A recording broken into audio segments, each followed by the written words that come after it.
परम दयालु अनंत सुख सम्राट आदि सद्गुरु सर्व आत्माओं के सद्गुरु सर्व शक्ति के सद्गुरु सुखराम जी महाराज में धन्य हो धन्य। परम दयाल सद्गुरु दयाल जी महाराज में धन्य हो धन्य। परम दयाल सद्गुरु बाबा जी महाराज में धन्य हो धन्य। पालनपुर धाम में बारंबार प्रणाम स्वीकार हुए। राम सभा में राम महाराज उपस्थित सभी हमारे बड़े संतों को, हमारे समस्त राम सनी भाई बहनों को बारंबार कोटि कोटि राम राम साहब प्रणाम। महाराज की कृपा से प्रातःकालीन सत्संग का जो 3 घंटे का सिमरन का समय हर्ष उल्लास अति आनंदमय वातावरण में पूरा हुआ। ऐसी हरि कृपा रही जिसको शब्दों में बखान नहीं। ऐसा लगा कि अमर लोक से सदगुरु साहिब इस राम सभा में अदृश्य रूप से प्रकट हो। घट घट में आनंद की अति अनुभूति, सभी को अपार आनंद आया। भजन का भी बहुत आनंद आया। किस जगह पर ध्यान लग रहा उसका भी अच्छे से पता चला और अति आनंद आया जिसका उन शब्दों में बखान नहीं कर सकते।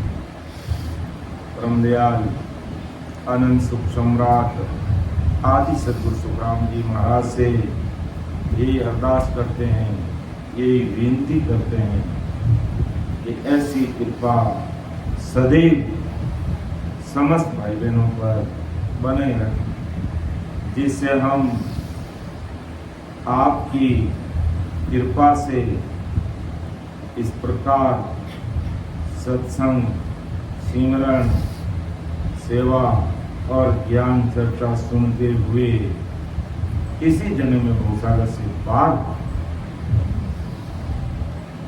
विषय हमारा ध्यान समाधि का चल रहा है और पारब्रह्म सतलोक की बात और साखियां हम देख रहे हैं कि किस प्रकार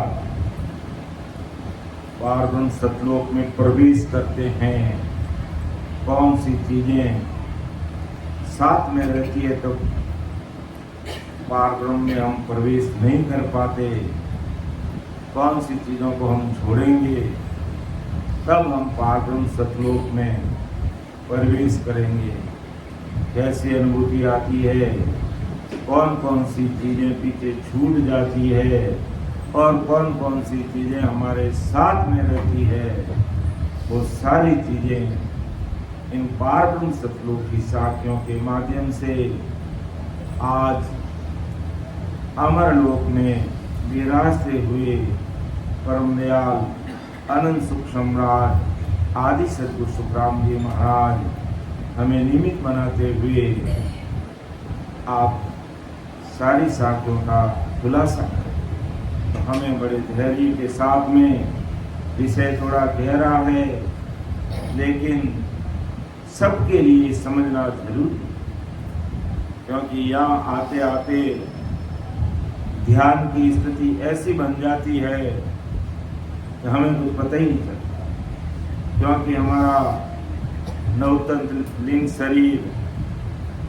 अर्थात 5 वासनाएं या इनके जो 5 तत्व मन बुद्धि चित्त अहंकार, ये नवतंत्र लिंग शरीर भी हमारा पीछे छूट जाता है।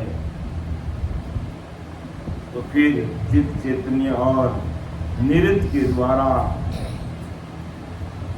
दिव्य शरीर के द्वारा आगे की अनुभूतियां ली जाती है। जिसमें बहुत ही सिमरन के साथ और अति गर्क होकर के ध्यान में बैठते हैं, तभी वो अनुभूति आती है, तभी आगे की चीजें हमें ज्ञान ध्यान में आती है। इसलिए आज 3 घंटे सिमरन हम सभी भाई बहनों ने किया है।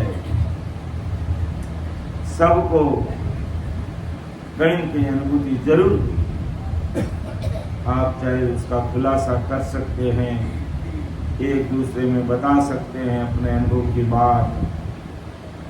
कि कोई भाई कहता है मुझे पता नहीं चलता, जैसे अभी हमारे सामने परम आदरणीय चंपालाल जी भाई साहब विराजमान हैं।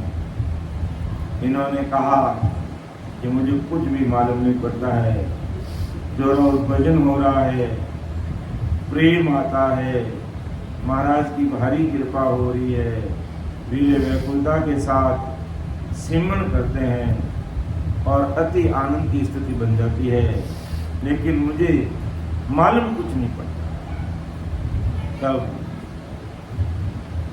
भाई साहब को मैंने यही निवेदन किया कि आप महाराज से इस नाम से प्रीति ला करके आप भजन में बैठोगे तो कुछ जरूर मालूम पड़ेगा। और अभी मैंने इनको पूछा कि क्या स्थिति बन रही है कि मेरे पीछे के जो मेरुदंड है, ये जो अपने कंधे हैं, ये दर्द हो रहे हैं, बहुत फट रहा है। तो समझो ऐसी स्थिति जब कोई भी भजन करने वाले भाई बहन की बनती है, तो समझो हमारा ध्यान इधर मेरुदंड पे पीछम की मार्ग में पीछे की तरफ हमारा ध्यान लग रहा है और अपन सिमरन करते हुए नहन च निज नाम के साथ यहाँ तक पहुंचे। ये भी एक बहुत बड़ा विकट घाट है।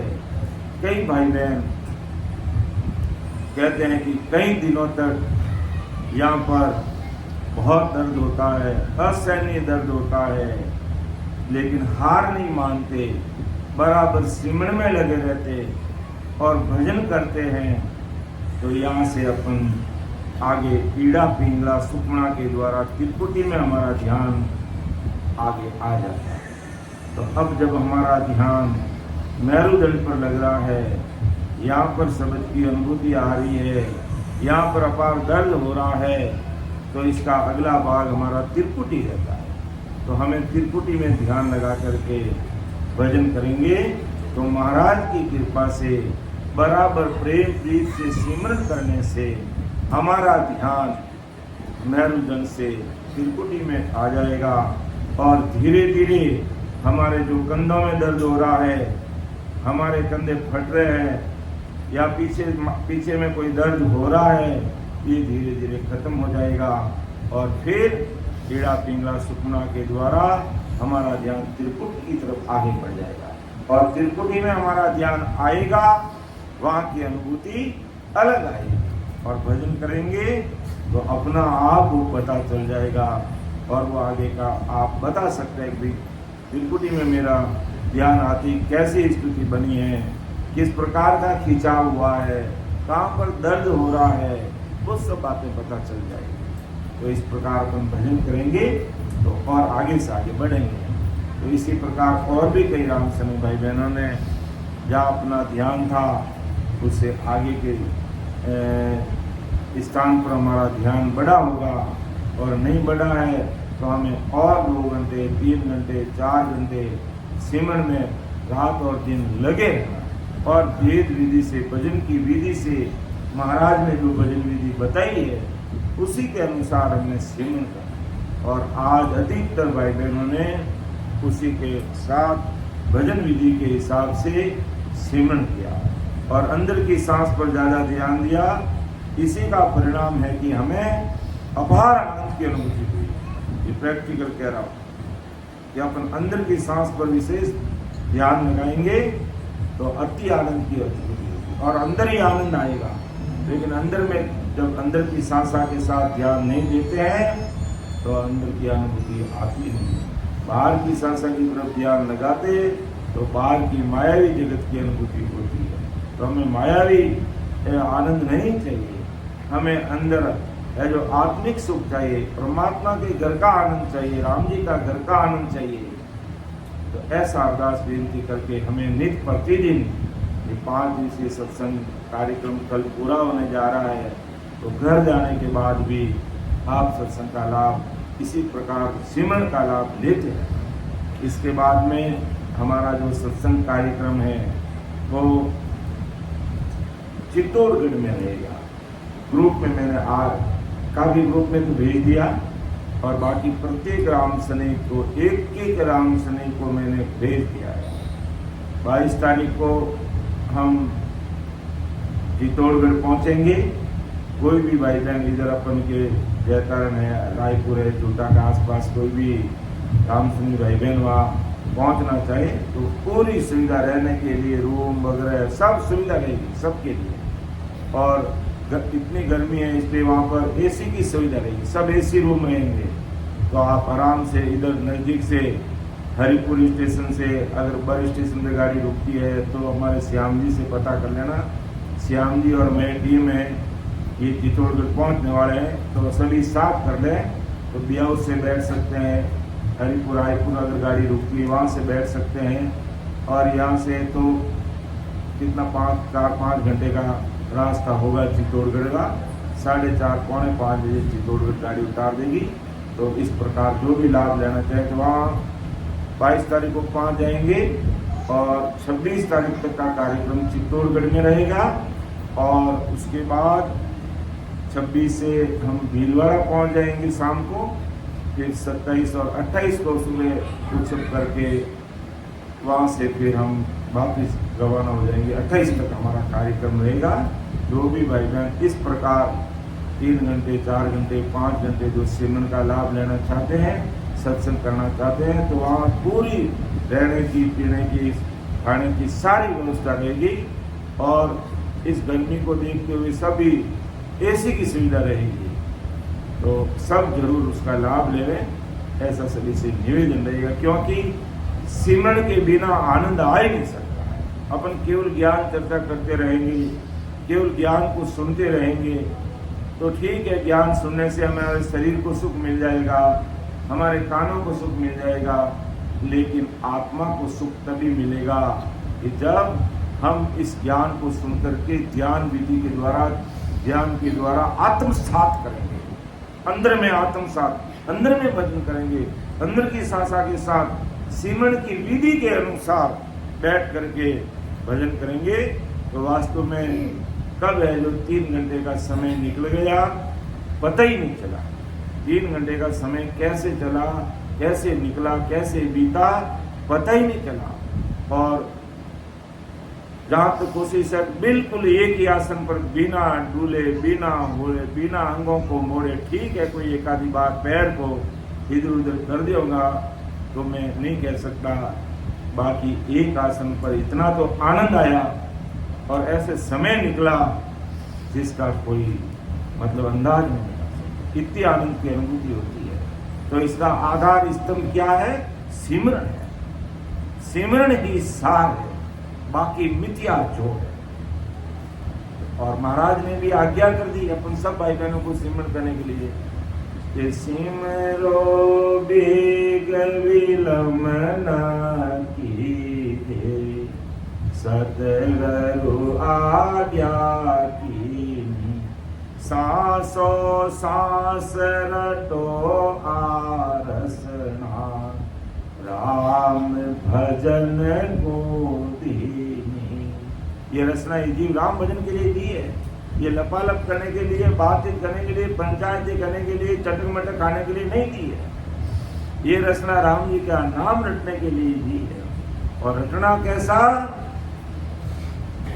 ये सांस हूँ सांस कहे हरि नाम, फिरे रसना मुख में दिन राती, धीरज ध्यान अडोलन डोले, मार उगाओ छाती, नाल समी सड़ राखत नाई, मोड़त अंगन बंदत बाती मन को भोग पवन सो मेरा सुरत समोय निरत कर साथी सुख राम कहे यूं ध्यान धरो ज्यों दीप से जोत जले है बाती। इस तरीके से सिमरन करने का जो आज आनंद आया, ऐसा आनंद सदैव आता है और अपन इस सिमरन विधि को कभी भूलना नहीं है। सबको याद कर लेना चाहिए, सबको याद कर लेना चाहिए। इसको व्यवस्थित लिख करके रोज अपन जैसे हमेशा साक्यां बोलते हैं ऑनलाइन सत्संग में, ऑफलाइन सत्संग में, तो लास्ट में इसको भी हमेशा बोलेंगे। मैं शिखा भाई जी से निवेदन करूंगा कि आज से अपन हमेशा बोलेंगे और रामी भाई साहब से निवेदन करूंगा कि इसकी स्लाइड बना करके अलग से हमारे है जो ऑनलाइन सत्संग में भी इसको हमेशा लगा दे इस स्लाइड को, कि सभी रामसनी भाई बहन है जो सत्संग के लास्ट में ये विधि बोले। सब साक्यां बोलने के बाद में कि सिर जावे तो जाने दो झूठन बोलो कोई सायब तो सुख राम के साथ बहन में हो। उसके बाद में ये सिमरन की विधि बोलेंगे हमेशा नित्य। आज से शुरू करेंगे अपन कि सांस सांस कहे हरि नाम फिरे रसना मुख में दिन राति दीर्घ ध्यान अडोलन डोले आसन मार ताऊ साथी नाल समी सर राखत नाई मोड़त अंगन बंदत बाती मन को थोप पवन सो मेला सुरत समोय निरत कर साथी सुख राम गए यूं ज्ञान धरो ज्यों दीप सुजोत जले बाती। तो सुखराम जी महाराज अमर देश से निरंतर निज नाम रूपी ज्योति लेकर के आए हैं और उनकी कृपा से ये निरंतर निज नाम की ज्योति हमारे घट में प्रकट हो जाएगी। ये ज्योति हमारे घट में प्रकट हो जाएगी, अर्थात ये निरंतर की सत्ता लेकर के परमदयाल सदगुरु सुखराम जी महाराज इस धरा धरती पर विक्रम संवत 1783 में पधारे, ऐसी सत्ता लेकर के, और ये सत्ता हम सबके घट में प्रकट हो जाएगी। लेकिन कब होगी? जब अपन इस प्रकार सिमरन की जो भेद विधि है, सिमरन की जो विधि है उसके अनुसार अपन भजन बैठेंगे। थोड़ा अपन को मजबूत रहना पड़ेगा। मानते अपन सीधे बैठते हैं तो थोड़ा कमर में दर्द हो सकता है, घुटनों में दर्द हो सकता है, और कहीं खाद खुजली चल सकती है, मक्खियाँ भिनभिना सकती है, कुछ भी हो सकता है। लेकिन किसी की परवाह मत करो। थोड़ी देर घुटने दुखेंगे वो बंद हो जाएंगे, कमर में थोड़ा दर्द होगा वो भी रुक जाएगा, मक्खियाँ भी बेचारी तंग आकर के एक तरफ जाके बैठ जाएगी। मक्खी वापस कब बैठती है? नाक पे, मुंह पे। अपन उड़ाते हैं वापस आ जाएगी, उड़ाते हैं वापस आ जाएगी। लेकिन उसको उड़ाएंगे ही नहीं, उसको कुछ भी नहीं कहेंगे तो वो भी तंग आ जाएगी कि यहाँ तो कुछ भी हलचल है ही नहीं, मैं यहाँ क्या करूँ, तो वो भी उड़ के बेचारी और कहीं चली जाएगी। तो इस प्रकार अपन ध्यान सुनकर, वेद विधि सुनकर, समझकर फिर ध्यान करेंगे तो अति आनंद की अनुभूति होगी, जो आज हम सब भाई बहनों ने उसकी अनुभूति ली है। वीर व्याकुलता के साथ में, वीर तलब के साथ में जब वीर आने लग जाती है, समझ लो उस समय महाराज की भारी कृपा उस जीव पर हो जाती है। और वीर हरे को आती नहीं है, आते हैं बड़भागी जीव होते हैं, उसी को वीर आती है। हरे की बस की बात नहीं है रोना, ये कोई अपन अपनी मर्जी से नहीं रो सकते, ये कुदरत के अंदर से वीर व्याकुलता निकलती है महाराज की कृपा से। जब हमारा प्रेम परमात्मा की तरह, हमारा प्रेम उस तत्व निरंजन निज नाम की तरह बढ़ने लगता है, इस राम नाम की तरह हमारा प्रेम बढ़ने लगता है। और फिर सारा आपा छोड़ करके कि मैं जैसा भी हूँ, पापी हूँ, दुष्टी हूँ, नकटा हूँ, कैसा भी, जैसा भी हूँ, मैं आपका और आपका ही बन के रहना है। यही बड़ी बात है।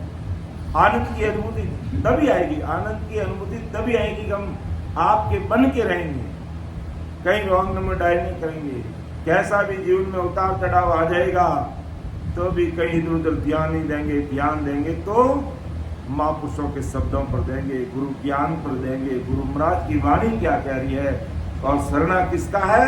सद्गुरु साई पावरफुल परमात्मा का आदि सद्गुरु सतनाम जी महाराज। यही शरणा रहेगा, चाहे भले ही हमारे ऊपर पहाड़ टूट के पड़ जाए तो भी शरणा यही रहेगा। तो भी मन में कहीं 1% भी है जो मन में छोटा भाव आना नहीं चाहिए कि दुखों का पहाड़ आकर के टूट के पड़ जाए तो भी परवाह नहीं करना। ये राम जी का घर का प्रसाद है, मेरे प्रारब्ध है, आप जो कर रहे हो मेरे लिए सब कुछ अच्छा ही कर रहे हो। आप जो कर रहे हो मेरे लिए सब कुछ अच्छा ही कर रहे हो। और परमात्मा हमेशा वही करता है। अपन को जो अच्छा लगता है वो परमात्मा नहीं करता है लीला भाई। हमें जो अच्छा लगता है परमात्मा वो नहीं करना है डॉक्टर साहब। परमात्मा वही करता है जो हमारे लिए अच्छा है। परमात्मा क्या करता है? जो हमारे लिए अच्छा होता वही करता है। परमात्मा हमारे लिए अच्छा क्या होगा वो करता है।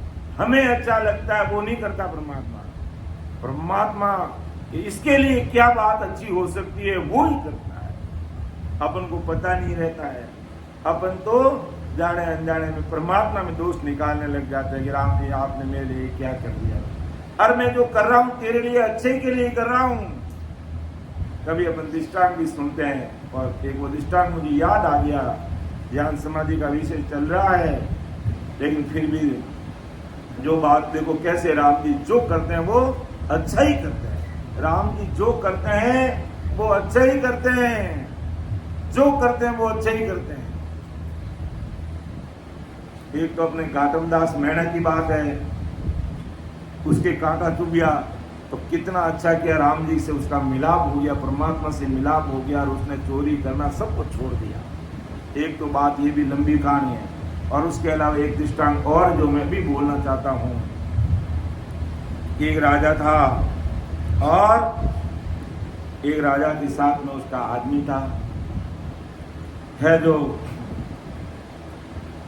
जंगल में शिकार के लिए जाते हैं। राजा साहब की अंगुली कट जाती है। राजा साहब की अंगुली कट जाती है तो साथ में जो राजा का जो आदमी है बीरबल वो क्या कहता है? बहुत अच्छा हुआ, बहुत अच्छा हुआ। राम जी करते अच्छा ही करते हैं। तब राजा ने कहा मेरी तो अंगुली कट गई और तू कह रहा है अच्छा हुआ। असहनीय मुझे तो दर्द हो रहा है और तू कह रहा अच्छा हुआ। इसको जेल में बंद कर दो। बीरबल को जेल में बंद कर दिया। और राजा है जो अन्य आदमियों के साथ जंगल में आगे बढ़ता है और चलते चलते शिकार करते करते एक ऐसी जगह पर फंस जाते हैं, आदिवासी इलाके में फंस जाते हैं जहां कहीं जाने का रास्ता ही नहीं मिलता है। तो आदिवासी लोगों को कब देखा ये राजा है महाराजा है कौन है? राजा रास्ता भटक गया और पकड़ लिया राजा को। उसने खूब कहा मैं राजा हूं, राजा हूं। कैसा राजा होता है? मेरे लिए तुम आदमी हो। हमारी देवी को रोज का एक आदमी बलि चढ़ती है, उसमें आज तुम्हारा नंबर है। आज तुम्हारा नंबर है। अरे मैं राजा हूं महाराजा हूं, मेरी फौजें इतना सारा है, कुछ नहीं, चुप, तुझे आज बलि चढ़ाएंगे। पकड़ लेते हैं, जंगल में ले जाते हैं और बलि की तैयारी करते हैं। ले जाकर उसके कपड़े उतार के अच्छी तरह से उसको नहलाते धुलाते स्नान कराते हैं उसको और फिर उसकी गर्दन काट के उसका खून देवी को चढ़ाएंगे। तो एकदम अच्छी तरह से सारे कपड़े उतार करके स्नान वगैरह करके भाई अब देखो इसका कोई अंग भंग तो नहीं है। तो कह रहे इसकी तो अंगुली कटी हुई है, ये देवी के नहीं चलता, इसका तो भोग कहीं और लग गया। तो ये अंग भंग वाला आदमी या भोग नहीं लगता, इसलिए इसको छोड़ो भी, छोड़ो छोड़ो छोड़ो। तो राजा ने मन में सोचा कि राम जी करते हैं वो अच्छे ही करते हैं। आज मेरी अंगुली नहीं कटी होती तो मेरी गर्दन कटती। तो राम जी जो भी करते हैं अच्छे के लिए करते हैं और अच्छा ही किया। अगर वहां पर उसकी अंगुली नहीं काटते तो गर्दन कटती। राजा को इस बात का एहसास हो गया कि राम जी जो करते हैं वो बिल्कुल अच्छा ही करते हैं, और अच्छा ही किया मेरे लिए। अगर मेरी अंगुली नहीं काटते तो मेरी गर्दन कटता। बीरबल ने बिल्कुल सही कहा। अब है जो राजा वापिस अपने राज दरबार में आता है और कहते हैं जल्दी से बीरबल को जेल से बाहर निकालो, जेल से बाहर निकालो, जेल से बाहर निकालो। और बाहर निकालते हैं कि बीरबल कान पकड़ के राजा कहता है, बीरबल तेरी बात 101% सत्य निकली भाई। राम जी जो करते हैं वो अच्छे ही करते हैं और अपना अच्छे के लिए करते हैं। हमें जो अच्छा लगता है वो नहीं करते हैं। हमें अंगुली काटना अच्छा लगता है, कौन अंगुली कटाएगा? लेकिन राम जी अपने अच्छे के लिए वो अंगुली काटते हैं, और नहीं काटते तो गर्दन कटती वहां। तो अच्छे अपने अच्छे के लिए किया ना।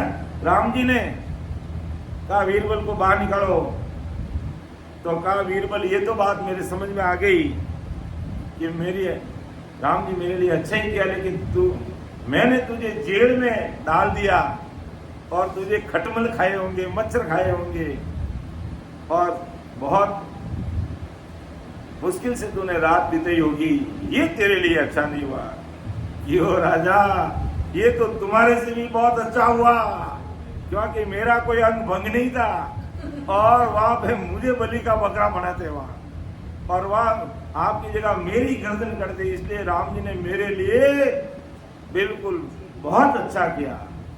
कहते हैं गुड बेटर बेस्ट। गुड एक तो होता गुड, एक होता बेटर और बेस्ट। ये मेरे लिए राम जी ने बेस्ट किया, बहुत अच्छा किया। और नहीं तो तुम्हारी जगह पर बलि का बकरा मैं बनता वहां पर, मेरी गर्दन करती। तो कहने का तात्पर्य सदगुरु साई पावरफुल परमात्मा हमारे लिए वही करते हैं जो हमारे लिए अच्छा है। हमें अच्छा लगता है वो कभी नहीं करते। परमात्मा को अच्छा लगना चाहिए।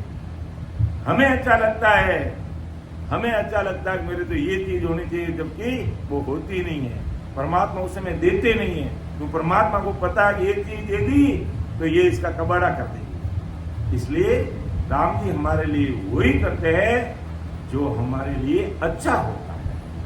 हमें अच्छा लगता है वो नहीं करते हैं। ये परफेक्ट इस चीज को समझ लो। अगर इस चीज को समझ लिया तो समझ लो आज से तुम्हारे दुख ही दूर हो गए।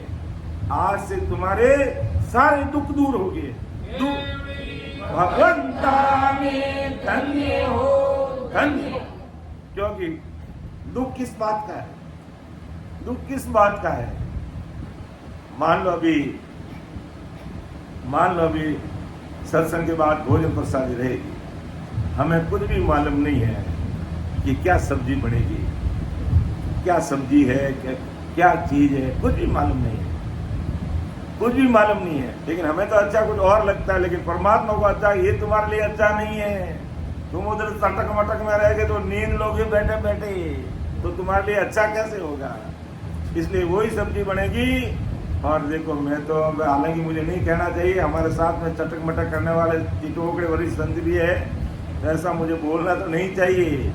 लेकिन वास्तव में सत्संग में भोजन वही बनना चाहिए कान्हा राम जी, किसी को भावे ही नहीं कि किसी को भावे ही नहीं। बस 2 रोटी और चटनी, बस थोड़ा खा लो भावे जो को बस। तो है अगर चटनी बड़ी कुदरती हाथ चटनी बन गई, चलो बहुत बढ़िया। तो कहने का मतलब अगर हमको इच्छा अनुसार भोजन बनेगा तो मेरा जैसा 2 रोटी ज्यादा खाएगा, और नहीं तो चुपचाप 2 रोटी चूरी छाट लाओ और उसको मिलाया खा लिया बस। और नहीं कि इसके साथ में ये है, इसके साथ में ये, तो 1 रोटी और आने दो। फिर गिरी बनी लाइन है, देसी गिरी का नाम फिर अलग रखे है, तो वहाँ गिरी बनी फिर अलग न मौकन। सीताबाई समझदारी रहा कि मैं कि थोड़ा मौकन ले लो या नहीं लो, और मैं लियो तो मैंने वो दुख दियो थोड़ा भजन में। मैंने बिल्कुल वो चिकनाई थोड़ी मतलब तकलीफ करती है सांस भजन करने में। तब मुझे याद आया कि सीताबाई से कहा मौकन मत खाओ, लेकिन मैंने मौकन खाया था दही के साथ मिला करके, और उसका असर मुझे सिमर में दिखा। इसलिए हमें जो चीज कम से कम जहाँ सत्संग कार्यक्रम रहता है, जो चीज ज्यादा पसंद की है उसकी तरफ नाम ही मत लो। बस जो कुदरती बन रहा है उसको बनने दो बस, ताकि अब कम से कम उस बहाने अपन एक रोटी कम खाएंगे तो भजन बहुत अच्छा होगा। इसलिए साधु संजन भक्ति करने वाले जन हमेशा शाम को तो न के बराबर भोजन करते हैं। और बाबा जी महाराज खुद है जो शाम के समय कहता बेटा हल्का सा थोड़ा कोई चावल मूंग की खिचड़ी बना दो, ये कर दो, बाकी कम खाना खाते हैं। और हमें भी कम से कम खाना चाहिए। तो एक कुछ बातें बहुत समझने की बातें हैं। और जब इस प्रकार हम समझ रख करके भजन में लगेंगे तो महाराज ने जो ध्यान समाधि की बातें लिखी न, वो सारी ध्यान समाधि की बातें हमारे अंदर में अनुभव में आएगी, प्रैक्टिकल। तो महाराज बताते कि पार ब्रह्म के देश में अगर प्रवेश करना है तो कौन सी बातें हमें छोड़नी पड़ेगी, कौन सी बातें छूटेगी, तब हम पार ब्रह्म की खिड़की में, पार ब्रह्म के देश में पहुंच पाएंगे। कि पांचों उतते बावड़े फिर इन्हीं का सिरदार, बारी लग सुख राम के ए नहीं पहुंचन हार। देखो कितनी बड़ी बात लिखी है महाराज ने। अपन पूर्व की साख्या में भी इसको समझा है कि नहंचरी हंस की आती जाती श्वास में यानी नाभि के ओम सोम अजब्बा। ओम सोम अजब्बा का मतलब आती जाती सांस। ओम का मतलब बाहर निकालने वाली सांस, सोम का मतलब अंदर लेने वाली सांस, अजब्बा का मतलब सांस हमने अंदर ली और बाहर निकालने के बीच में जो अंतराल आता है उसे कहते हैं अजब्बा।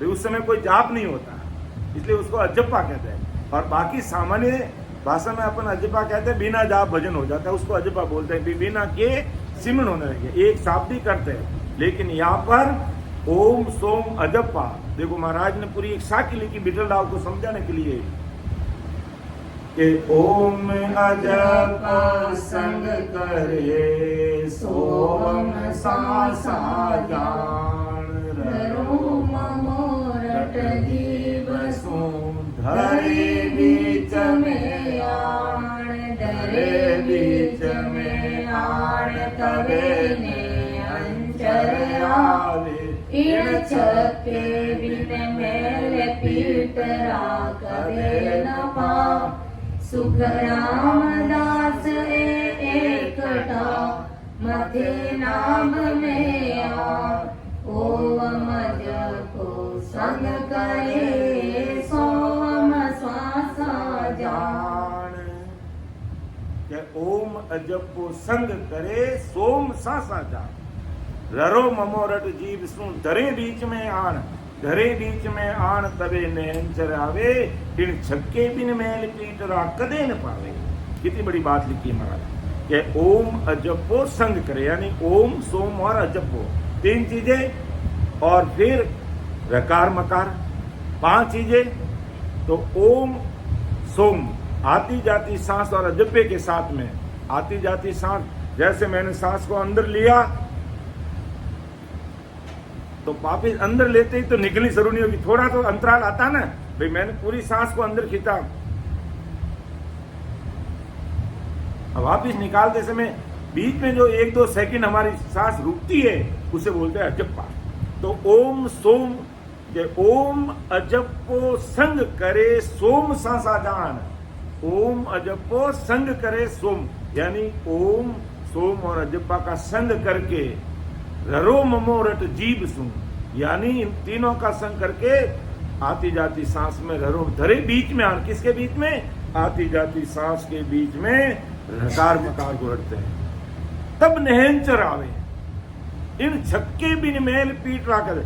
जब पांच चीजों का हमने मेल किया, यानी आती जाती सांस और अजब्बे के साथ हमने राम राम को रटा, रकार मकार को रटा, तब क्या नयनचर प्रकट होगा। और नयनचर प्रकट होगा तभी है जो पिछम का मार्ग खुलता है, नयनचर के बिना पिछम का मार्ग खुलता ही नहीं है। इसलिए महाराज कहते हैं ओम अजपो संग करे सोम सासा जान, रोम मोरट जीव बसों धरे बीच में आण, धरे बीच में आण तबे ने अंचर आवे, इण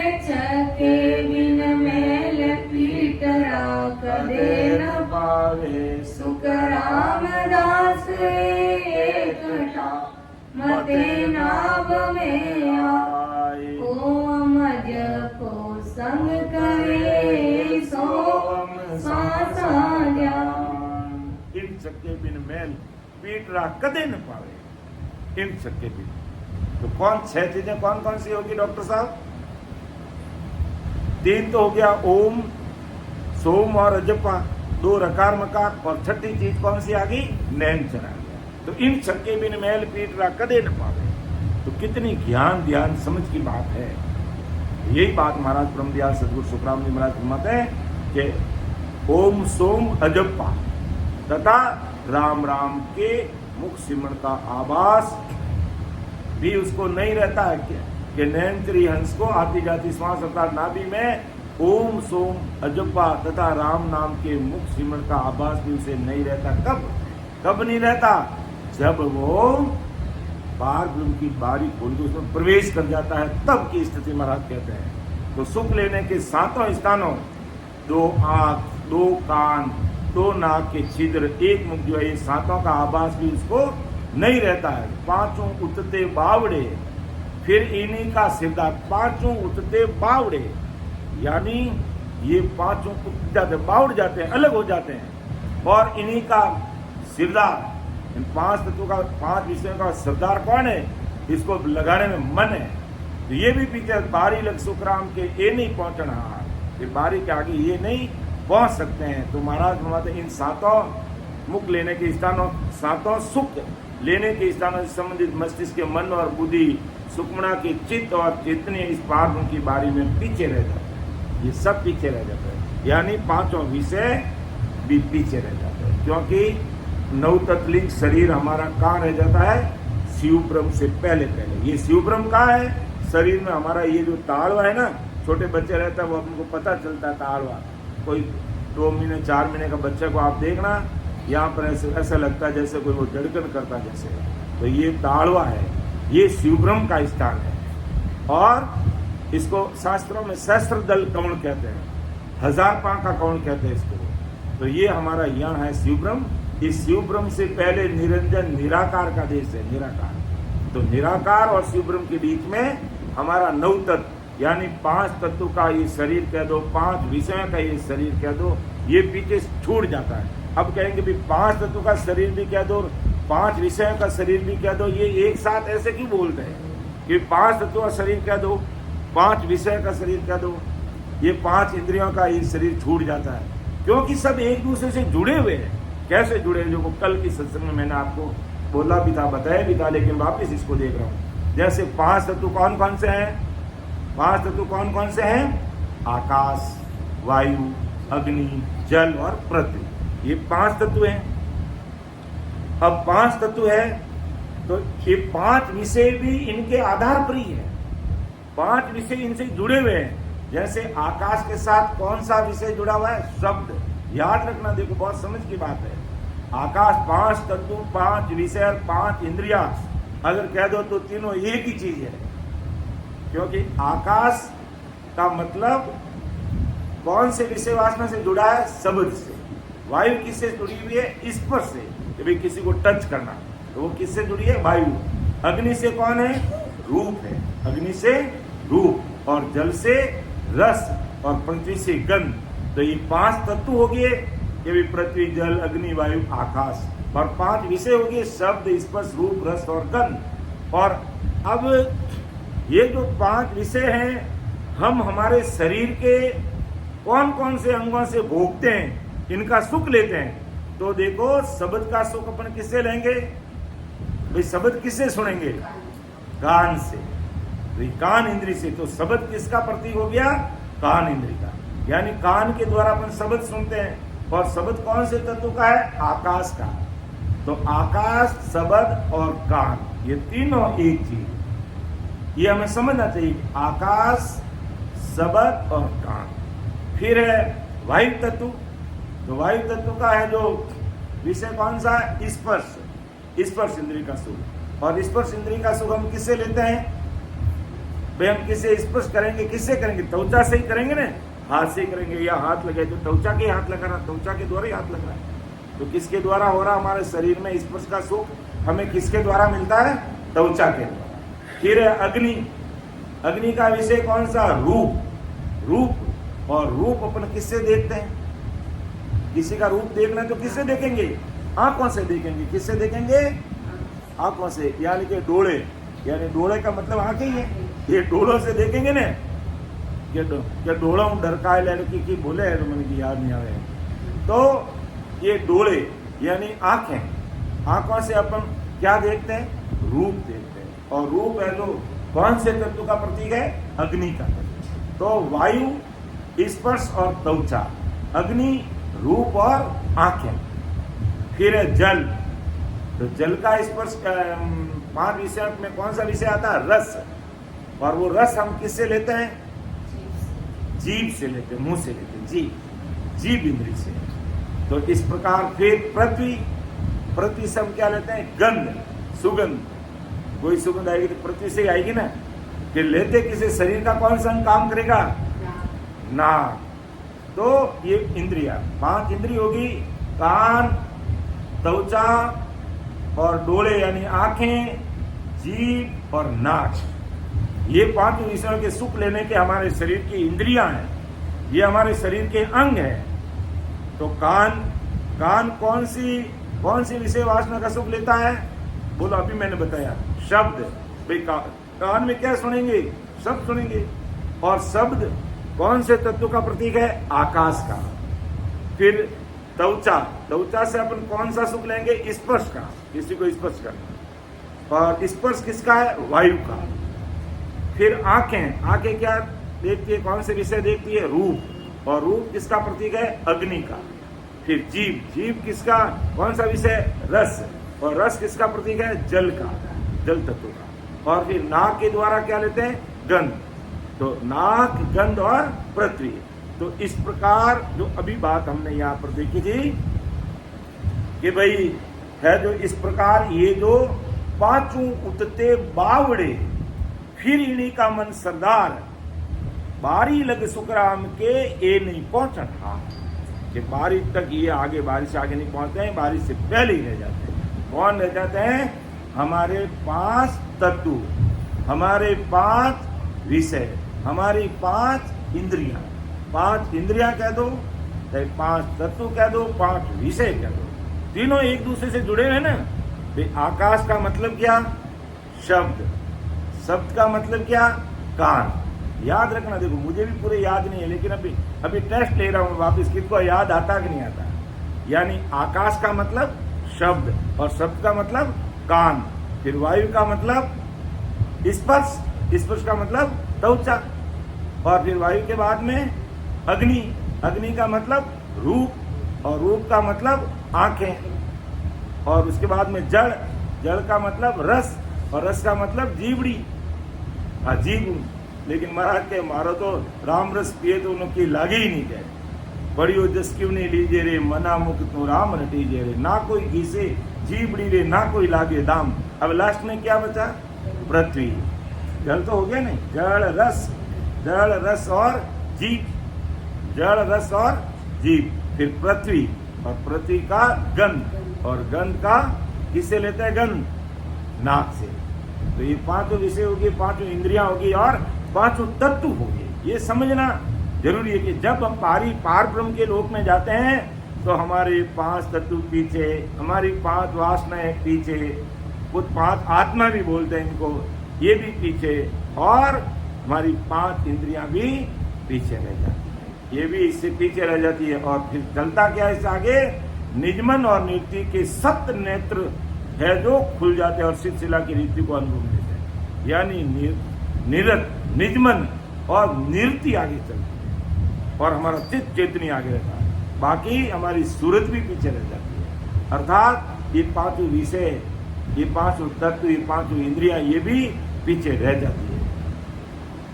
और अब क्योंकि बड़ी मार्मिक बात है, क्योंकि भाई कोई भी चीज देखना है तो आंखें काम करती है, कोई चीज का रस लेना है तो जीभ काम करती है, स्पर्श करना है तो त्वचा काम करती है, इसी प्रकार हमारा नाक काम करता है, हमारा मुंह काम करता है। लेकिन ये तो सब पीछे रह जाते हैं, और फिर वो अनुभूति लेना, ये बड़ी बात है।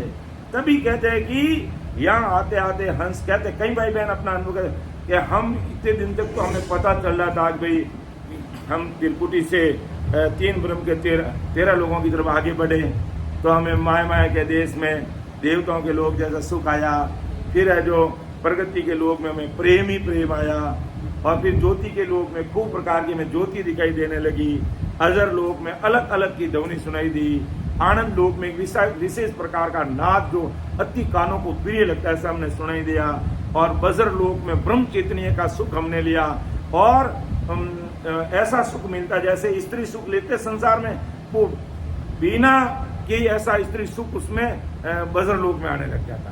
फिर इकर लोक में समाधि लग जाती है, और वो व्यक्ति समाधि के अंदर और अनाद नाद उसमें होने लग जाता है। निरंजन निराकार लोक में अति तेज झिलमिलाहट दिखाई देने लग जाती है, और शिवब्रह्म में ऐसा लगता है जैसे कोई बूंद समुद्र में जाके समा गई, वो हमें मालूम पड़ता है। और फिर माँ शून्य के अंदर एक एक रूम में करोड़ों करोड़ों सूर्य जी का प्रकाश मालूम पड़ता है, और शून्य सागर के अंदर भी इस प्रकार हीरों की झिलमिल ज्योति है जो हमें अपार नजर आने लग जाती है। तो ये सारी चीजें हमें मालूम होती है क्योंकि हमारी पांचों इंद्रियां साथ में, पांच तत्व साथ में यहाँ पर, और पांच ज्ञानेंद्रिय साथ में, शब्द रस रूप इस पर सब हमारे साथ में, इसलिए हमें एक एक चीज का सुख मिला। लेकिन इसके बाद में ये चीजें तो सब पीछे रह जाती है, और सूरत रूपी काया चलती है तो वो भी माँ शून्य सागर तक चलती है, और माँ शून्य सागर आगे शून्य सागर में तो फिर दिव्य काया चलती है। तो उस दिव्य काया से मतलब अति निजमन के द्वारा उसको निरखना परखना बड़ा भारी होता है। तो वह बड़ा भारी कंसंट्रेशन यानी अति ध्यान में बैठते हैं बिल्कुल सावचेत होकर के, तब ये चीजों की अनुभूति आती है। क्योंकि बाकी हमारी ये ज्ञानेंद्रियां और ये शरीर देखने वाली चीजें तो पीछे रह जाती है। तब कहते हैं कि हमें तो कुछ भी मालूम पड़ता ही नहीं, मालूम पड़ता कि मालूम पड़ने वाली चीजें तो पीछे रह गई। वहां तो फिर कुदरत का कमाल रहा, और कुदरत इस प्रकार भजन करते हुए जुड़े रहेंगे तो वो चीजें की अनुभूति आएगी। भी उसके बाद में भी हमें सिलसिला नजर आ रही है। सिलसिला का कैसा रूप है कि चांदी की तासली कैसे होती पूरी वैसा वैसा, और उसके अंदर चमक कैसी, सोने की जाई दी हुई रहती है, यानी सोने का मान लो कलर किया हो उसके ऊपर, ऐसी वो पड़ापड़ करती हुई नजर आती है, और वो कुदरत की हमें अनुभव में आती है, ध्यान में आती है। और उसमें फिर वो 10वें द्वार का वो जो पर्दा है उसकी है जो रोशनी हमें धीरे धीरे वो रोशनी दिखाई देती है, और देते, और वहाँ आते आते हमें जो वो अखंड ध्वनि कह दो, सतगुरु साहिब की सता कह दो, उसकी आवाज हमें धीरे धीरे सुनाई देने लग जाती है, और जोरावर भजन करते हैं, बहुत एक स्थान पर बैठ करके उसमें खोए रहते हैं, तब वो पार होता है। तो ऐसे ध्यान की बातें, और अधिकतर संजन भगत जन रामसनी भाई बहन यहाँ आकर के अटक के रहते हैं कई दिनों तक। भाई हमें तो कुछ भी मालूम नहीं पड़ रहा है, एक तो कुछ भी मालूम कहाँ नहीं पड़ता, पाताल में शब्द चला जाता नाभि से नीचे, तो वहाँ कुछ मालूम नहीं पड़ता एक का। फिर बाद में भजन करते हैं, महाराज सतगुरु साहिब नैन से निजनाम रूपी सतगुरु साहिब गाइड करते हैं, तो हमें शेष लोग वो कुंडली वो सब नजर में आती सारी चीजें, और फिर अपना आगे बढ़ते। एक बार तो ऐसे कि भाई कहीं हम खो गए। इसी प्रकार जब अब ये सारी चीजें हमारे पांचों तत्व मन रूपी सरदार ये सब पीछे रह जाता है, उस समय ऐसी स्थिति बन जाती है। फिर वहां क्या अनुभूति आती है ज्यादातर कि बस हमें तो नींद आ रही है, नींद की अर्थ चेतन जैसी स्थिति हो जाती है, सुसोपति अवस्था कहते हैं जिसे, ऐसी स्थिति बन जाती है। तो ये 3 जगह पर ऐसी स्थिति बनती है। एक तो शिव ब्रह्म में आते हैं, एक पारब्रह्म सतलोक में आते हैं यहाँ तक, और एक सिलसिला 10वें द्वार तक, ऐसी स्थिति होती है। तो बड़ी मतलब समझने की बात महाराज सुनाते हैं कि पांचों उदते बावड़े फिर इन्हीं का सिरदार, बारी लग सुग राम के ये नहीं पहुंचने हार, ये नहीं पहुंच पाते। तो ध्यान में ऐसी स्थिति हो जाती है कि नैन्त्री हंस को 10वें द्वार की अखंड ध्वनि भी धीमे धीमे पता चलने लग जाती है। क्यों, ज्यों ज्यों अपन पारब्रह्म से आगे बढ़ते हैं तो वो अखंड ध्वनि भी हमें सुनाई देती है, लेकिन उसकी आवाज धीमे रहती है, और अचेतन जैसी अवस्था लगने लगती है, निद्रा अवस्था हो जाती है, और कुछ एक पल के लिए शरीर का आभास नहीं रहता, शरीर का भी आभास नहीं रहता है। और जब दोबारा आभास आता है तो सिर में अचानक से झटका लगता है, बिल्कुल झटका लगता है। ये मैंने प्रैक्टिकल अनुभव किया है। तो ध्यान में बैठते ही घड़ी पल में भी उस स्थान में गर्भकाय होने लगते हैं, यानी हमारा ध्यान वापिस वहीं चला जाता है। और ये 10वें द्वार खुलने की स्थिति नहीं है, अभी तक 10वें द्वार खुलने की स्थिति नहीं है, बल्कि ये जाल तानिका को पार करना, यानी पार ब्रह्म के लोक को पार करके सिद्ध लोक में पहुंचना। जाल तालिका विज्ञान की भाषा में, जिसे अपन साहित्य उसको क्या बोलते हैं, जाल तालिका को इंग्लिश में ऑर्गेनाइज मैटर कहते हैं, ऑर्गेनाइज मैटर कहते हैं उसको, इंग्लिश में उसको ऑर्गेनाइज मैटर कहते हैं। तो उसको पार करके अपन क्या करें, सिद्धलोक की तरफ आगे बढ़ेंगे, सिद्धलोक की तरफ अपन आगे बढ़ेंगे।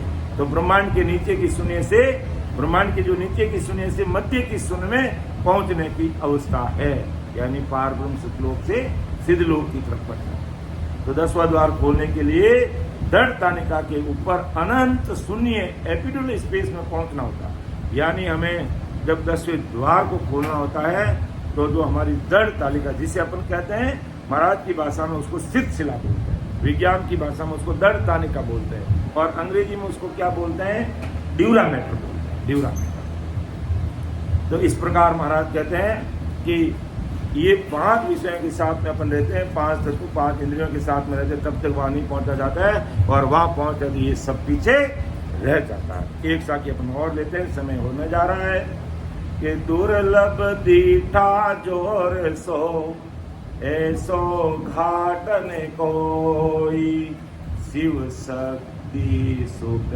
राम के एडी नीचा हो।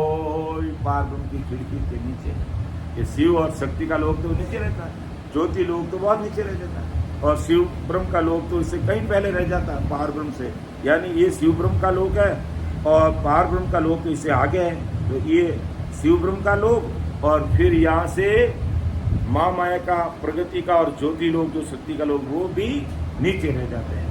कि दुर्लभ दीठा जोर सो ऐसो घाट में कोई, शिव शक्ति सुख राम के एडी नीचा होई। अर्थात परमदयाल सदगुरु सुखराम जी महाराज घुमाते कि ये घाट बहुत ही दुर्लभ है, कि इस घाटे को पार करना भी, अर्थात पार ब्रह्म सतलोक में पहुंचना भी एक बहुत बड़ी बात है, कठिन है, जोरदार दिखाई देता है। ऐसा विकट अवगढ़ घाट दूसरा कोई नहीं है, शिव ब्रह्म और शक्ति भी इस विकट घाट के नीचे रह जाता है। ये घाट बाहरी स्थान बहुत ही जोरदार कठिनाई का है, इसके पूर्व के घाट अर्थात स्थान उनके तुल्य कटने वाले नहीं।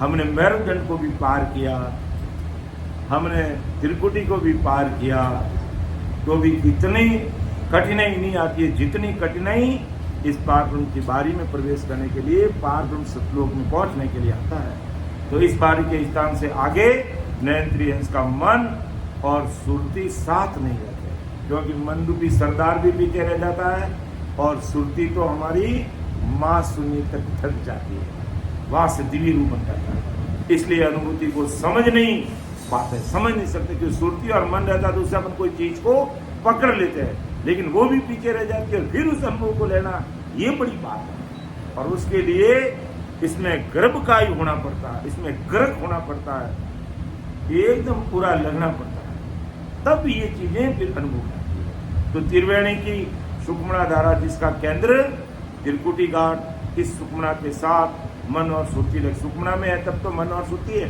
क्योंकि सुखमणा का अंतिम छोर कहाँ है, त्रिकुटी से लेकर के मास। तो यहाँ तक ये सुखमणा का घाट है, और हमारी त्रिकुटी की लंबाई भी यही है पूरा, यानी त्रिकुटी की पहुंच कहाँ तक है, जहाँ तक सुखमणा है, और सुखमणा कहाँ तक है, माँ शून्य तक है, वहां तक है। तो महाराज फरमाते हैं जब नयनत्री हंस त्रिकुटी घाट की सुखमणा से शून्य सागर के तीर पर, यानी माँ शून्य का अंतिम छोर, तो आगे जाने पर मन और सुरती साथ नहीं देते, और शिव ब्रह्म पर तो 9 तत्व लिंग शरीर भी शिव ब्रह्म तक आते आते तो वो अपना 9 तत्व यानी 5 तत्वों का शरीर और मन बुद्ध चित्त अहंकार ये सब यहाँ रहता है, अर्थात शब्द स्पर्श रूप रस गंध मन बुद्धि चित्त अहंकार ये सब छूट जाते हैं, परंतु मन निर्मल होकर के क्या बन जाता है, निजमन बन जाता है, और पतिवर्ता सुरती इस नयनत्री हंस के साथ रहते हैं। तो इस हंस को अपना बल समझ में आता है, इसलिए शिव ब्रह्म और माँ सुने के घाट पर हंस को अपने बल से आभास रहता, क्योंकि यहाँ पर सुरती साथ में, मन साथ में, चित्त साथ में, बुद्धि साथ में, 5 विषय साथ में, तो वहाँ माँ सुनी तक तो ये हम सब हमारे चित्त में आएंगे, समझ में आएंगे। जब बारी के इस विकट घाट पर जब सुरती छूटती है तो हंस का अपना बल क्षीण हो जाता है, फिर अपना बल काम नहीं करता, या नहंचर का बल ही काम करता है, सदगुरु जी महाराज का बल ही काम करता है, नहंचर की सतही काम करती है, और ये नहंचर की सतही हमें ले जाती है। बाकी हमारा मन, बुद्धि, चित्त, सूरत ये सब दब जाते हैं, 5 तत्वों का शरीर भी गल जाता है, और हमारा बल यहाँ पर खत्म, और यहाँ से परमात्मा का बल 101 पूरा का पूरा लग जाता है। परमात्मा का बल तो कंठ से शुरू हो जाता है, जो नयनचर कंठ पे आता है, अर्थात नयनचर आने का मतलब क्या, परमात्मा का बल हमारे साथ में हो गया, परमात्मा की सदा हमारे साथ में होगी, तभी तो हम वहां तक पहुंचे। लेकिन इसके साथ में, इस सता के साथ में हमारा मन, बुद्धि, चित्त, 5 विषय साथ में थे, लेकिन यहाँ आते आते ये सब पीछे रह जाते हैं। ये पीछे रहने का मतलब अपना बल पीछे रह गया। अब यहाँ कौन सा बल काम करेगा डॉक्टर साहब? नयनचर निजनाम रूपी सता का बल काम करेगा, और उसी सता के बल से हमें आगे की अनुभूतियां आएंगी, और दूसरा कोई उपाय नहीं। और तब कहते हैं कि उसके लिए जो अपन को 2 घंटे 3 घंटे बैठ के सिमरन करने की जरूरत है। और तब है जो अमर लोग जाने का जो मार्ग है, इस घट में ओ तो रस तो बह रही निमक ढील नहीं खाई, समा आया सुखराम के करुणा हंस आ जाए।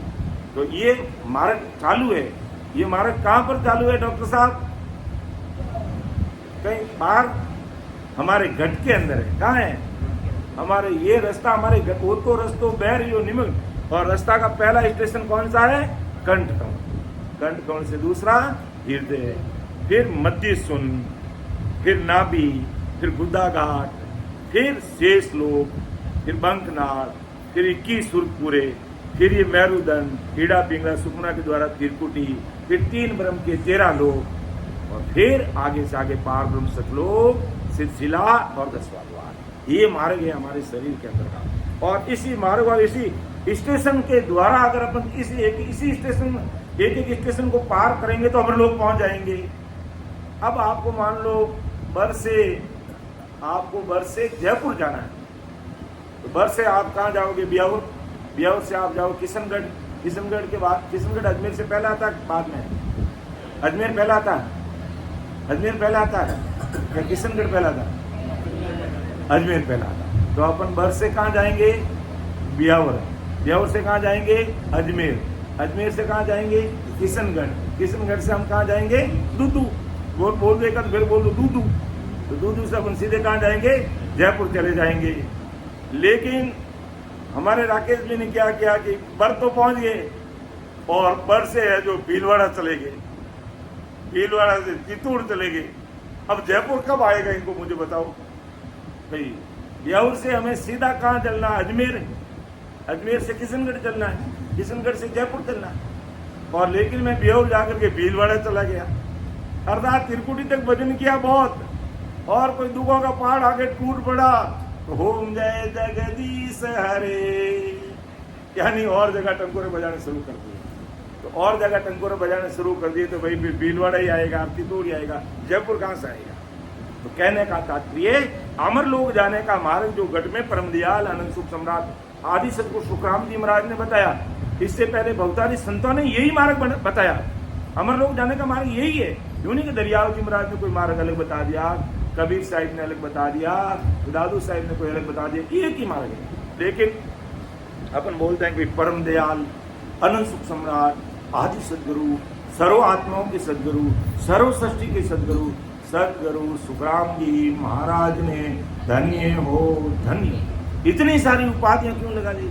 और भी संत अपन दरियाव जी महाराज के बोलते, लेकिन इतना तो दरियाव जी महाराज की उपाधि नहीं लगाते हैं, जबकि पूरा दरियाव मंडल है अपने ऊपर, तो डायरेक्ट दरियाव जी महाराज की कृपा है अपने ऊपर, तो डायरेक्ट दरियाव जी महाराज सुखराम जी महाराज से मिला है, तो जो दरियाव जी महाराज नहीं मिला है, लेकिन फिर भी अपनी इतनी उपाधि नहीं लगाते हैं। लेकिन सुखराम जी महाराज का इतनी सारी उपाधियां की परम दयाल अनंत सुख सम्राट आदि सदगुरु, सर्व आत्माओं के सदगुरु, सर्व सृष्टि के सदगुरु, सदगुरु सुखराम जी महाराज ने धन्य हो धन्य। क्यों कि महाराज ने अमर लोक जाने के मार्ग को एक एक चीज को अच्छी तरह से ध्यान समाधि विषय के माध्यम से खोल खोल करके हम सबके सामने स्पष्ट रूप से रखी।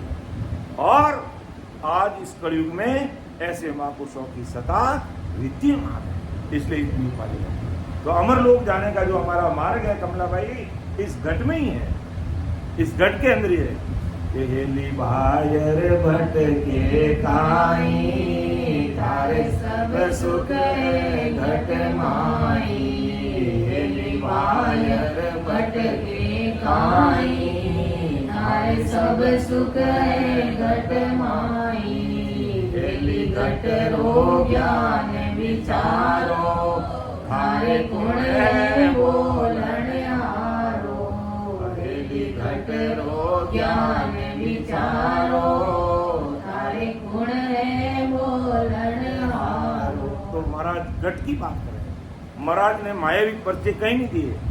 बाकी और संतों ने जीवों को जगाने के लिए मायावी पर्चे भी दिए कि दरियाव जी महाराज सर्वप्रथम आए तो जरूर थी जीवों में कोई कठिन कोई मुसीबत आ गई तो दरियाव जी महाराज खुद खड़े होकर के काम कर देते थे। तो सुखराम जी महाराज पधारे तो माया के पर्चे नहीं देकर के घट पर्चा दिया, क्योंकि मायावी पर्चे दरिया महाराज ने देकर के जीवों को इस लाइन में लगा दिया और कई लोगों को मोक्ष में भेज दिया।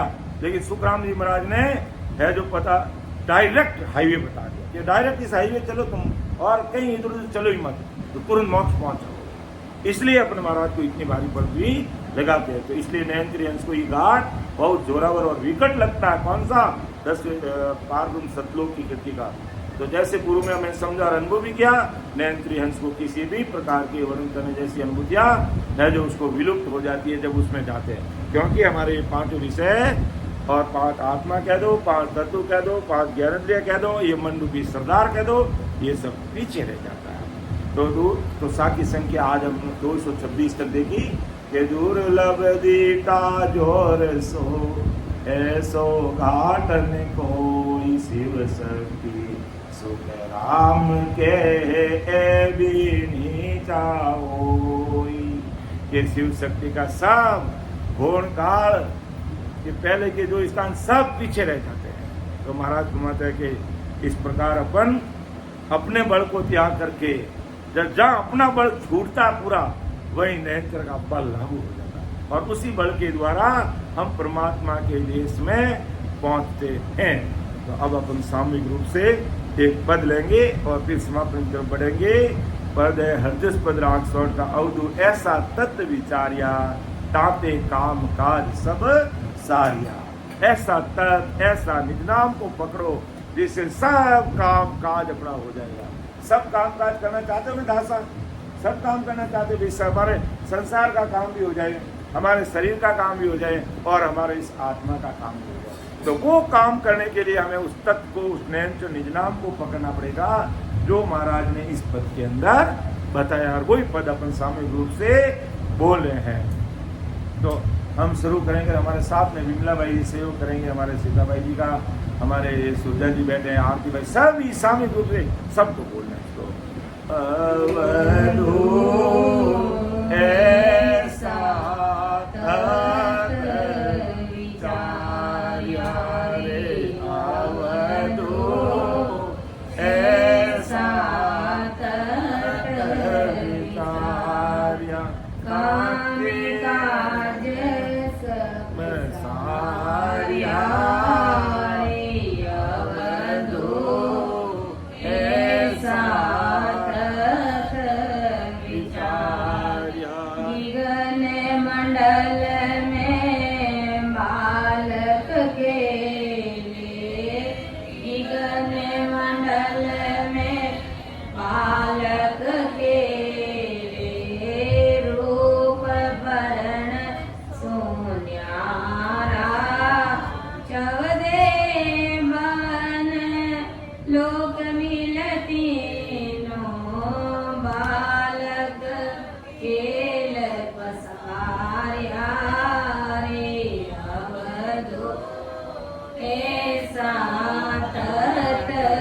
विचार्या रे अवधू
सब सार्या रे अवधो ऐसा तत विचार्या पीरवेणी खटदळ छेद मेरे को मीन्या खटदळ छेद मेरे को मीन्या सुरगई के सोचारा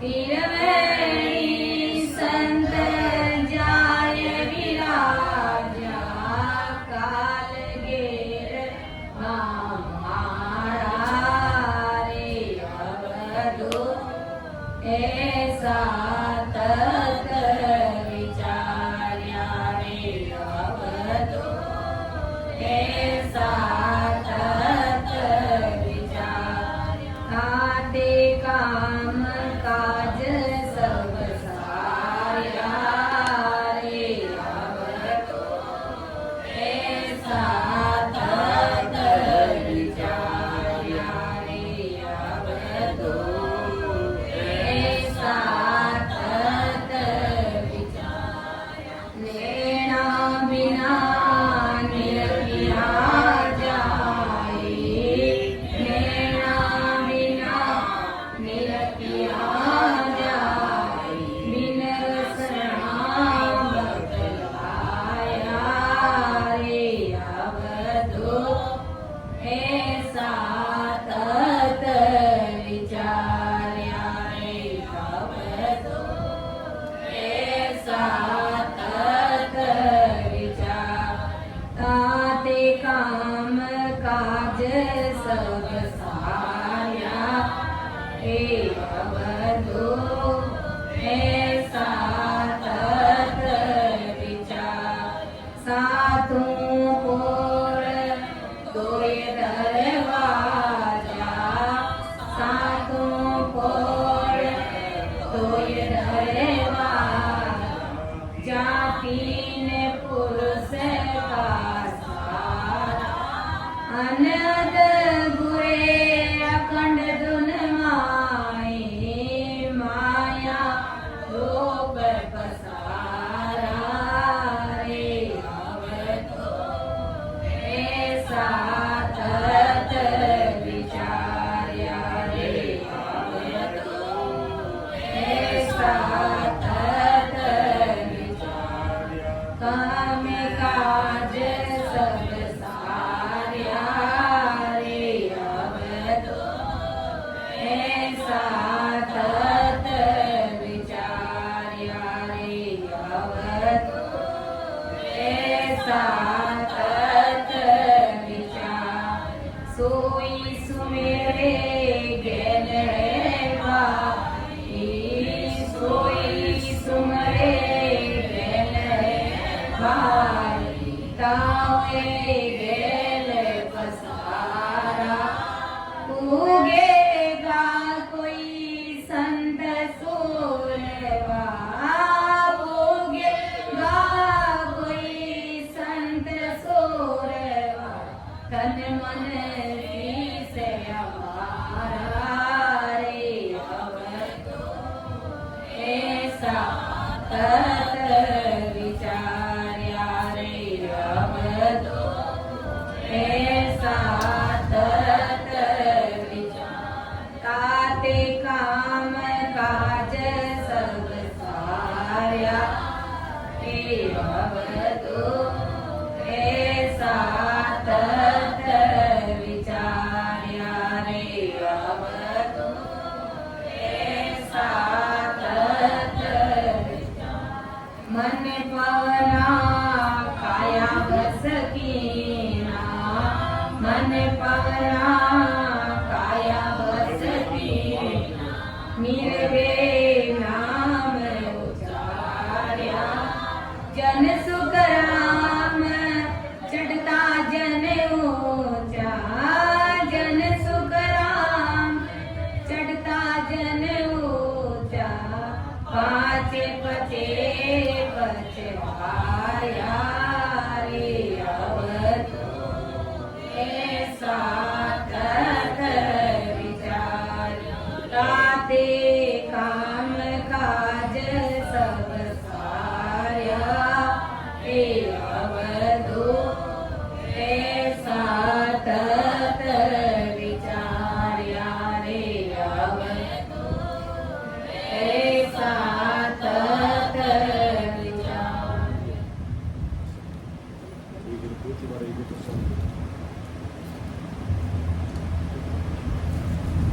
मुख में कहिया में कर्म को जोर न लागे, भूत प्रेत चल छिद्र जम दूरा से भागे, विषे व्याध सब जाए रोग व्यापे नहीं कोई, 84 को काट जीत जन निर्मल हो, देव करे प्रणाम विष्णु ब्रह्मा शिव चारे, जन सुखिया निज नाम ब्रह्म के माय मिलावे, अण मेला देखूं सुन ली जो निज दास, ब्रह्म लोक की चाय में सो आजो मम पास, सो आजो मम पास, ब्रह्म के माय मिलाऊं, जतन करूं वो बात संग कर ले मैं जाऊं,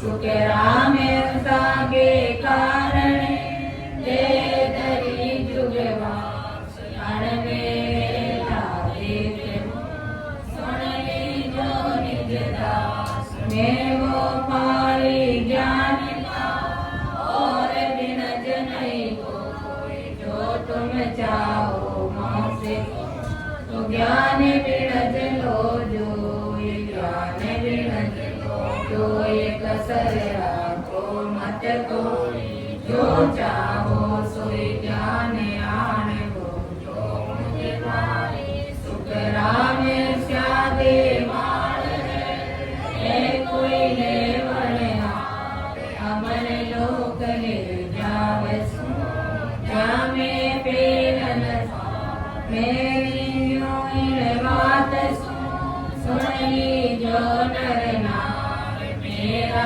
होए को मिले तो पावे दीदार, तो पावे दीदार निज मन सो लाए, तब प्रगटे तन माये अखंड नग जगत चिराई, सुख राम कहे मेरी तभी हंसन उतरे पार, मेरे जो इन बात सुन ली जो नर नार, केस बराबर हाथ रो जे अंश राखे कोई, तो आखिर पाना बने ऐसी कुदरत होए, ऐसी कुदरत होए, निज मन माने नाई, कपट लिया दीनताई कर जावे नाई, सुख राम गए पच पच मरो, गर्ज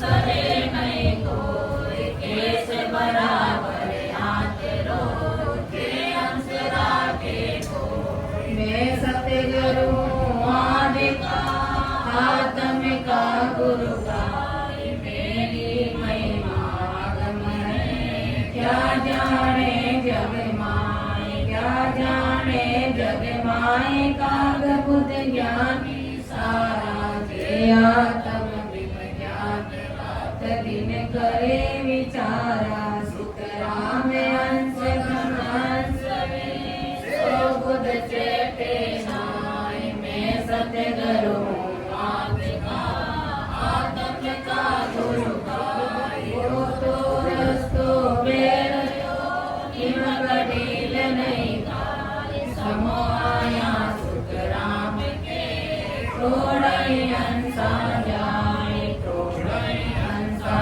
जाए, संत सामा चल आवे, सत जग प्रावे स्नान, अमर कपड़ा बन जावे, अमर काया दाम रे, देवे संत बधाई, हो तो रस्तु ले गयो हिम कड़ील नहीं पाए, सिर जावे तो जान दो, झूठ न बोलो कोई, सायब तो सुख राम के, सांस बैण में हो, सांस सांस कहे हरि नाम, फिरे रसना मुख में दिन रात, धीरज ध्यान अडोलन डोले, आसन मारे उकासु छाती, मन सती सर राखत ना, मोड़त अंगन बंदत बार मन को तो पवन सोमे सुरत समोय निरत कर साथ सुख राम कहे यूं ध्यान धर ज्यों दीप सुजोत जले भाती।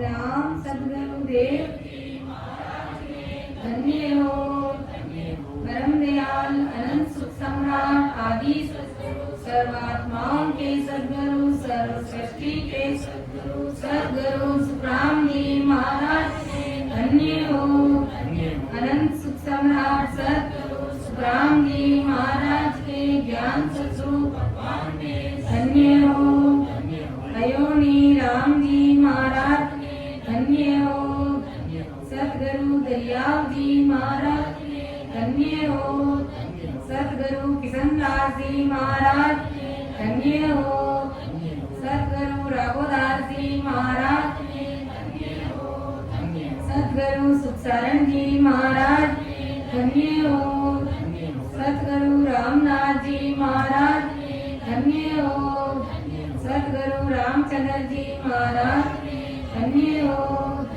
सद्गुरु राम सुख जी महाराज धन्य हो सद्गुरु बस्ती राम जी महाराज धन्य हो सद्गुरु रामदत्त जी महाराज